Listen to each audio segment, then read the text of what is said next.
Bonjour, c'est moi Hertzi, la petite voix de l'ANFR et spécialiste des fréquences. Je vous souhaite la bienvenue dans notre web-série intitulée « Avec Hertzi, on s'est compris ». Je vais vous apprendre plein de choses passionnantes sur le monde des fréquences. Vous me suivez ?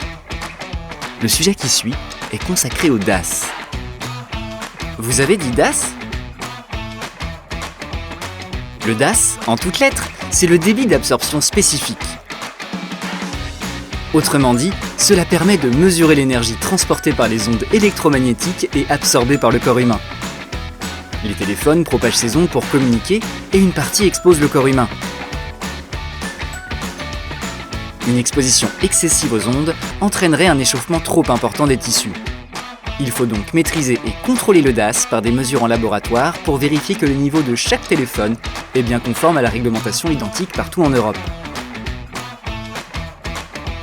Le DAS, que l'on exprime en watts par kilogramme, est mesuré pour tout appareil utilisé à proximité du corps ou de la tête et émettant plus de 20 milliwatts. Le DAS en 3 classes. Au niveau européen, on a harmonisé la méthode de mesure de l'exposition aux ondes dues au téléphone portable selon 3 types de DAS. Vous allez voir, c'est très simple mais très efficace, comme le DAS. On sépare notre corps en 3 parties, la tête, le tronc et les membres. La tête pour commencer. Lorsque le téléphone est mis contre l'oreille gauche ou droite, en conversation vocale, « Allô, vous m'entendez ?» La valeur limite du DAS tête est pour tous les téléphones de tous les fabricants de 2 watts par kilo.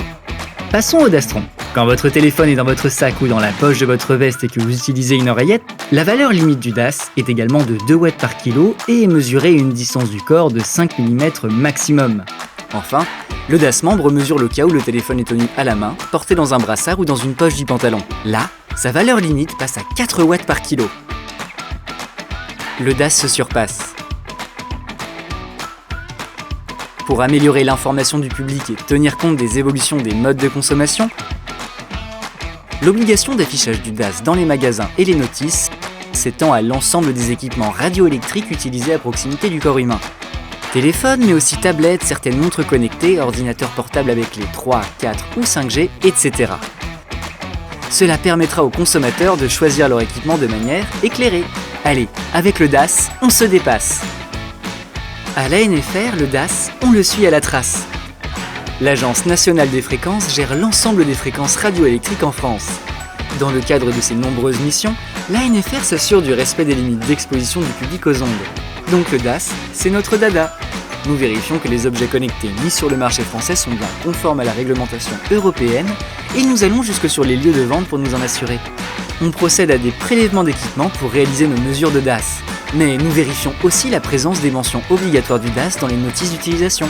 Voilà, vous savez presque tout sur le DAS. Et si vous voulez en savoir plus, sachez que pour informer au mieux les consommateurs, nous publions en open data tous les résultats de nos mesures sur le site data.anfr.fr. À bientôt pour de nouveaux épisodes passionnants sur le monde des fréquences.